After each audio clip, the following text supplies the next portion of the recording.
नमस्कार दोस्तों केजरीवाल ने एक अजीब किस्म का घोटाला किया। उसने 437 लोगों को एक्सपर्ट, कंसल्टेंट, स्पेशलिस्ट के पद पर अपॉइंट किया प्रोफेशनल के रूप में। दोस्तों, इन लोगों को क्यों भर्ती किया गया? इनके पास डिग्री थी या नहीं थी? इनको क्लास 1 अफसरों से भी ज़्यादा सैलरी दी जा रही थी और इनको एलजी साहब ने क्यों निकाल दिया? दोस्तों, इस वीडियो में इस पर चर्चा करेंगे। केजरीवाल बहुत ही शातिर, चालाक, मक्कार और झूठा आदमी है। ये बार बार साबित होता जा रहा है। हर दिन कोई ना कोई इसका घोटाला सामने आ जाता है।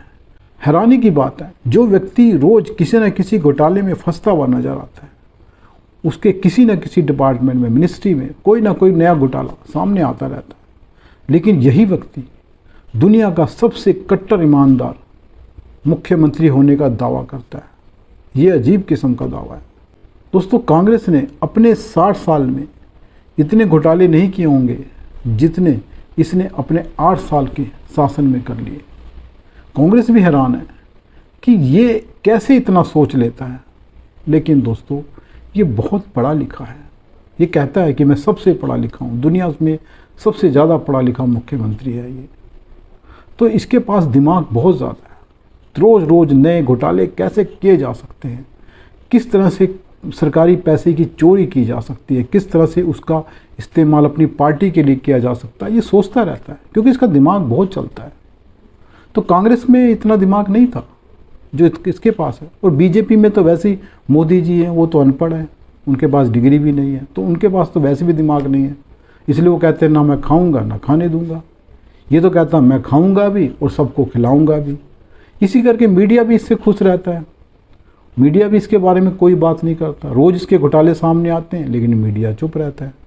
दोस्तों, आगे इस पर बात करें तो इसने 437 लोगों को दिल्ली सरकार में अपॉइंट किया था अजीब किस्म से। ये कंसल्टेंट, एक्सपर्ट, स्पेशलिस्ट के पद पर अपॉइंट किए गए। इनके स्पेशल इनके लिए पोस्ट बनाई गई। इन लोगों को दिल्ली के डिफरेंट डिपार्टमेंट्स, मिनिस्ट्री में रखा गया दिल्ली सरकार को सलाह देने के लिए। ये एडवाइज़र के रूप में आए। दिल्ली सरकार के पास ले देकर 4-5 मंत्रालय हैं, थोड़े से डिपार्टमेंट हैं, लेकिन इसको 437 लोगों की ज़रूरत थी एडवाइज़र के तौर पे सलाह देने के लिए। और उनको मोटी तनख्वाह दे रहा था, जो दिल्ली में क्लास 1 अफसर हैं उनसे भी कहीं ज़्यादा। उनको 60,000 से लेकर 2,65,000 से ज़्यादा सैलरी दी जा रही थी। एलजी ने दोस्तों इनको नौकरी से निकाल दिया। इनको वेतन भी देने से मना कर दिया। जो इनका बाकी बचा वेतन था वो रोक दिया। क्यों रोक दिया? एलजी ने ये कदम क्यों उठाया? उनका कहना है कि जो ये अपॉइंटमेंट्स हुई है, इन लोगों को जो भर्ती किया गया, सारी इलीगल हैं। गवर्नमेंट के जो रूल रेगुलेशंस हैं उनके हिसाब से इनको भर्ती नहीं किया गया, इसलिए निकाला जा रहा है। और दोस्तों, जब ये ऑर्डर दिया एलजी ने, तो सारी आम आदमी पार्टी बुखला गई कि एलजी ये कौन होता करने वाला। वैसे भी दिल्ली के मालिक तो केजरीवाल हैं, तो एलजी ने ऐसा क्यों किया?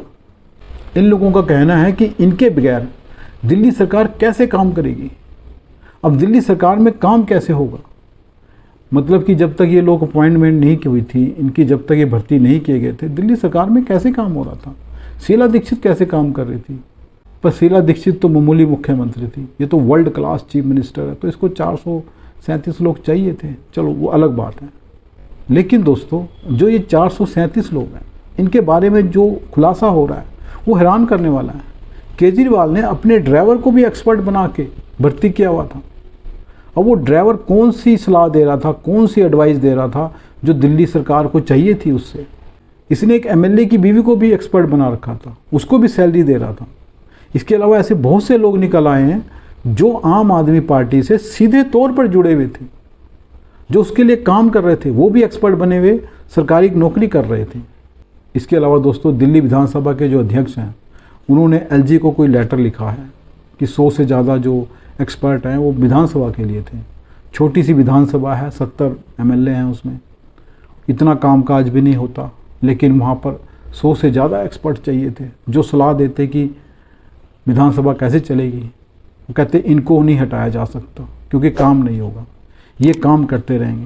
देखते हैं, भाई एलजी ने तो हटाने का बोल दिया है, उन्होंने तो ऑर्डर कर दिया, अब देखते हैं आगे क्या होता है। लेकिन दोस्तों ये दिल्ली की जनता के पैसों की खुलेआम लूट है।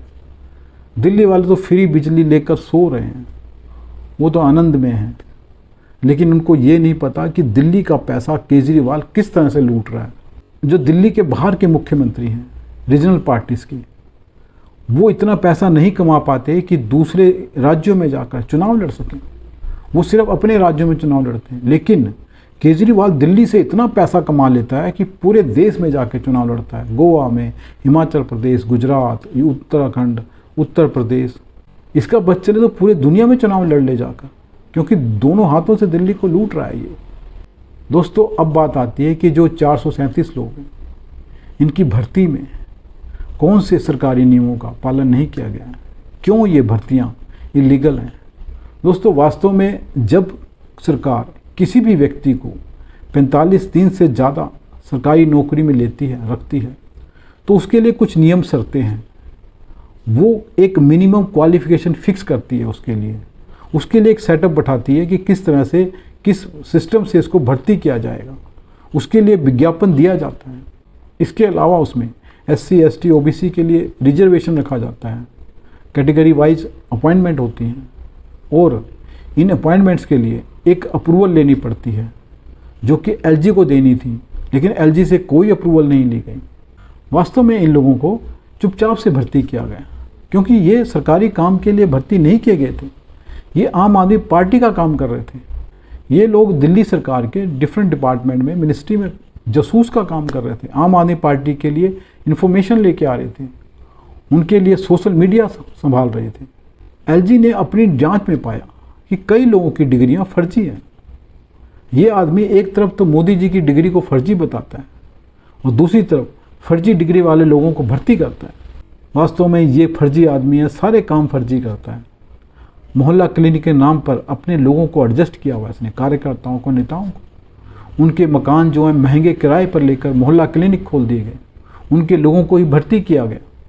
वहाँ पर छोटी मोटी दवाइयाँ बुखार की, खांसी की दी जाती हैं, बाकी इलाज के लिए सरकारी हॉस्पिटल में भेज दिया जाता है। वो नाम के लिए खुले हुए हैं, क्योंकि जब आपने कोरोना के टाइम देखा तो कोई भी मोहल्ला क्लिनिक काम नहीं आया, सभी में ताले लग गए थे, क्योंकि वास्तव में वहाँ पे वो आदमी है ही नहीं जो मोहल्ला क्लिनिक चलाने के लिए चाहिए। इसी तरह से और डिमांड में इसने अपने लोगों को भर्ती किया, कार्यकर्ताओं को खड़ा कर दिया रोड पे, 1000 2 हज़ार की दिहाड़ी पे। कोई फूल दे रहा है, कोई ट्रैफिक कंट्रोल कर रहा है, कोई सिविल डिफेंस के नाम पर खड़ा है। लेकिन बाद में सब ये ख़त्म कर दिया गया, क्योंकि घोटाला सामने आ रहा था। दोस्तों दिल्ली कांग्रेस के जो स्टेट प्रेसिडेंट हैं चौधरी अनिल कुमार, उन्होंने LG को पत्र लिखा है। उन्होंने कहा है जो ये 437 नियुक्तियाँ दिल्ली सरकार ने की है, ये संवैधानिक प्रावधानों का उल्लंघन है और इनकी भर्ती इलीगल तरीके से की गई है। उनका कहना है कि इनको दिल्ली टैक्स पेयर के पैसे से वेतन दिया जा रहा था, जबकि ये काम आम आदमी पार्टी के लिए कर रहे थे, दिल्ली सरकार का काम नहीं कर रहे थे। इसलिए उनका कहना है कि इसकी वसूली की जानी चाहिए, इस पैसे की। या तो वो लोग दें जिनको भर्ती किया गया था, या आम आदमी पार्टी दे, क्योंकि उनका काम कर रहे थे। ऐसी ही बात दोस्तों दिल्ली में जो भाजपा है उसने भी कही है कि इनसे वसूली की जानी चाहिए, इस पैसे की, जनता के पैसे की, क्योंकि उस पैसे की बर्बादी हुई है। दिल्ली सरकार का काम नहीं किया इन्होंने, आम आदमी पार्टी का किया। इनको 60,000 से लेकर 2,65,000 तक सैलरी दी जा रही थी, जो दिल्ली के हायर ऑफिसर हैं उनसे भी ज़्यादा।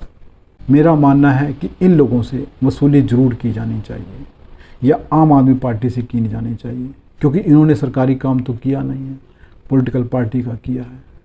इसके अलावा दोस्तों मीडिया पर भी सवाल खड़ा होता है। इसके रोज़ बड़े बड़े घोटाले सामने आ रहे हैं, लेकिन मीडिया चुप है। प्रिंट मीडिया, इलेक्ट्रॉनिक मीडिया उन घोटालों पर चर्चा ही नहीं करता। इसका मतलब साफ है कि इसने मीडिया के साथ सेटिंग कर रखी है, उनको कहीं ना कहीं फ़ायदा पहुंचा रहा है, इस करके वो चुप हैं। दोस्तों ये कैसे कट्टर ईमानदार लोग हैं। इनके पास सड़क बनाने के लिए पैसा नहीं है, हॉस्पिटल बनाने के लिए पैसा नहीं है, स्कूल बनाने के लिए पैसा नहीं है, रैपिड ट्रेन के लिए पैसा नहीं है, यमुना साफ़ करने के लिए पैसा नहीं है। पैसा किसके लिए? सिर्फ एक्सपर्ट भर्ती करने के लिए, फालतू में पैसा बर्बाद करने के लिए इनके पास बहुत पैसा है। दिल्ली का पैसा बर्बाद कर रहे हैं, लेकिन ज़रूरी काम के लिए इनके पास पैसा नहीं है।